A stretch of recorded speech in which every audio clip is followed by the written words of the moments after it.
বিদেশে বসে জামালপুরের বকশীগঞ্জ উপজেলার ভোটার হয়েছেন হাসান আহমদ। প্রথম আবেদন করেন চলতি বছরের মে মাসের ৪ তারিখে। পরে দ্বিতীয় আবেদন করেন ২৯শে জুন। প্রথমবার না পেলেও দ্বিতীয়বার এনআইডি পান হাসান।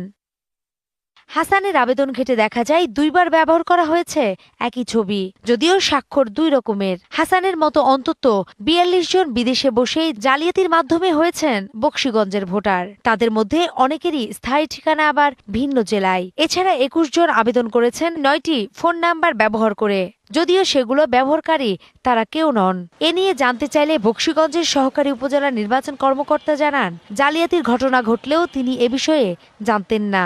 আমি যখন দায়িত্বে ছিলাম তখন তাদের এগুলো কার্যক্রম হয়েছে, কিন্তু আমি তাদের কোনো হিয়ারিং নেইনি। এবং তাদের বিষয়ে আমার যে নতুন ভোটার রেজিস্টারে কোনো ধরনের তথ্য নেই, আর এই বিষয় সম্পর্কে আমি অবগত নই।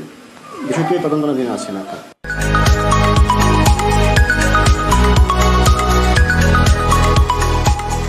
এদিকে বিদেশে অবস্থানকারীরা সশরীরে ছবি ও বায়োমেট্রিক না দিয়ে কিভাবে ভোটার হচ্ছে জানতে চাইলে জাতীয় পরিচয় নিবন্ধন অনুবিভাগের মহাপরিচালক জানান, এ নিয়ে তদন্ত চলছে। ডাটা এন্ট্রি অপারেটর বা ছবি তুলে যারা, এরা মোস্টলি প্রকল্পের জনগণ। তো আমরা এখন বুঝতে পারছি যে তাদের মধ্যে কেউ কেউ এই সর্বনাশটা করছে এবং কিছু কিছু ক্ষেত্রে করেছে। তো যেহেতু এইটা অলরেডি আমাদের নলেজে এসেছে, যে বা যারা এর সাথে জড়িত ছিল বলে তদন্ত কমিটির কাছে প্রাথমিকভাবে প্রতীয়মান হয়েছিল, তাদের ব্যাংক অ্যাকাউন্ট জব্দ করা হয়েছে।